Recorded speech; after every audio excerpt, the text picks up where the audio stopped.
ঈশ্বরদীর আওতাপাড়া হাট অবৈধভাবে জবরদখলের অভিযোগ উঠেছে স্থানীয় বিএনপি নেতাকর্মীদের বিরুদ্ধে। গত ৫ আগস্ট শেখ হাসিনা সরকারের পতনের পর হাট থেকে ইজারাদার সহ তার লোকজনদেরকে মারধর করে জোরপূর্বক বের করে দেয় তারা। এরপর থেকে হাটে অবৈধভাবে খাজনা তুলছে বিএনপির নেতাকর্মীরা। ঘটনার পর প্রশাসনের কাছে লিখিত অভিযোগ দিয়েছেন ইজারাদার, আর সমস্যা সমাধানে কার্যকর পদক্ষেপ নেওয়ার আশ্বাস উপজেলা প্রশাসনের।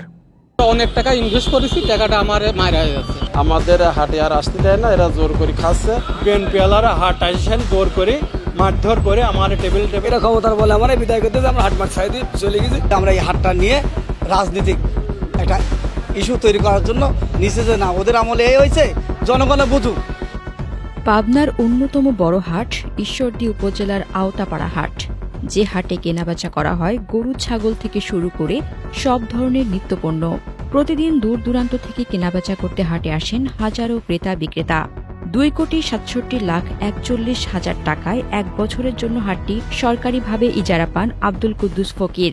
ইজারা পাবার পর থেকে হাটের খাজনা আদায় করে আসছিলেন তিনি, কিন্তু হঠাৎ করে শেখ হাসিনা সরকার পতনের পর হাটটি অবৈধভাবে দখল করে নেয় স্থানীয় বিএনপি নেতাকর্মীরা।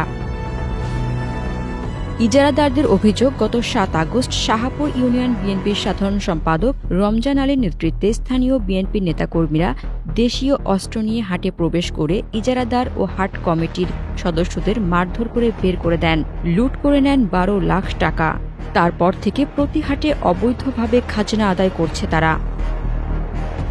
ভুক্তভোগীদের দাবি, বিএনপি নেতাকর্মীদের হুমকিতে হাটে যেতে সাহস পাচ্ছেন না তারা, আর খাজনা আদায় করতে না পারায় বিপুল অঙ্কের ক্ষতির মুখে পড়ছেন ইজারাদাররা।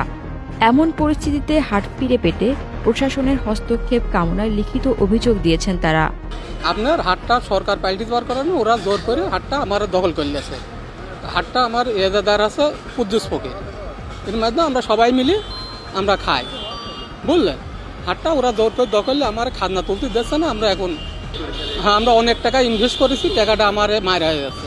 1,80,00,000 টাকা আমার খরচ হচ্ছে ভ্যাট ট্যাট দিয়ে। তারপরে আমরা হাট খাই, খাবার পরে এই 24 সালের 5 তারিখে আইসারে হাসিনা পদত্যাগ করার পরে থেকে আমাদের হাটে আর আসতে দেয় না, এরা জোর করে খাচ্ছে। আমরা অসহায় মানুষ, এখন আমরা খুব অসহায় রয়েছি।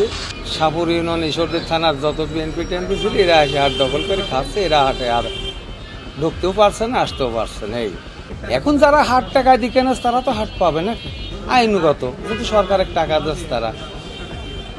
এখন যদি তারা হাট এদের কাছে বিক্রি করে দেয় তাহলে সে এক জিনিস, তা তো করে নাই। আমাকে ধাক্কা ধুকিতে বাইক করতেছে, এলাকা সল হিসাবে অত বড় বাসা হিসাবে আমাকে বাইক করতেছে জোর করে।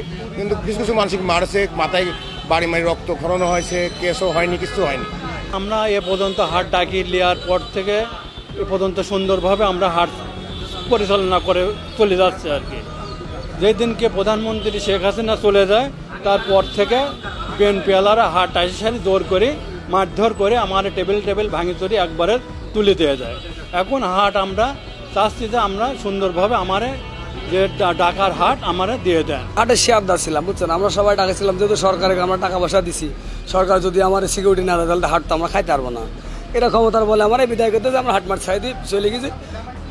ইউনো স্যারের কাছে হয়তো দরখাস্ত দেওয়া আছে, আমাদের যে ইজারাদার যার নামে হাট আছে, উনি কি পদক্ষেপ নিবি, ইউনো স্যার কি পদক্ষেপ নিবি, তারপরে আমার উদ্ধার। তবে হাট দখল ও খাজনা তোলার কথা স্বীকার করে অভিযুক্তরা বলেন, আওয়ামী শাসন আমলে তারা খুব নির্যাতনের শিকার হয়েছেন, তাই সবাইকে নিয়ে তারা মানুষকে স্বস্তি দিতে নামমাত্র মূল্যে খাজনা তুলছেন। তাছাড়া প্রশাসনের সাথেও এ বিষয়ে সমাধানের আলোচনা চলছে। এই 5 তারিখের আগে যখন বিএনপি আমল ছিল তখন মনে করেন যে আমরা সবেমাত্র কয়েকদিন যাবত আমরা হাট ডাকি। হাট ডাকার পর কিন্তু আমরা আওয়ামী লীগের অত্যাচারে মনে করেন আমাকে হাট ছেড়ে দিতে বাধ্য হয়। এর পরবর্তীতে যখন 5 তারিখে সরেসারে সরকার যখন পালিয়ে চলে গেল, এরপরে আমরা মনে করেন কি যে হাট একদম জনগণের মধ্যে একদম ফ্রি। তখন টোকন ফোকন কোনো না খারাজ কিচ্ছু না, জনগণ ফ্রি খাইছে। আপনারা যত হাটের লোক আছে জিজ্ঞাসা করবেন এটা সত্য কি না, 1 নম্বর কথা। দ্বিতীয় কথা, আমরা দ্বিতীয় হাটে মনে করেন যেগুলি টাকা আমরা উপার্জন করছি এগুলি সম্পূর্ণ বন্যা খাতে যারা হয়েছে আমরা তাদেরকে মধ্যে বিলিয়ে দিয়েছি। আমরা অত্যাচারিত হয়েছি, আমাদের সামনে ভবিষ্যতে রাজনীতি করতে হবে। আর এই সমস্ত জায়গায় যদি রাজনীতি করতে হয় তাহলে আমাদের ওদের হাতে যদি হাত থেকে যায় তাহলে আমরা রাজনীতি করতে পারবো না। ওদের আগের চরিত্র আমাদের প্রতি দমন পীড়ন চালিয়ে যাবে।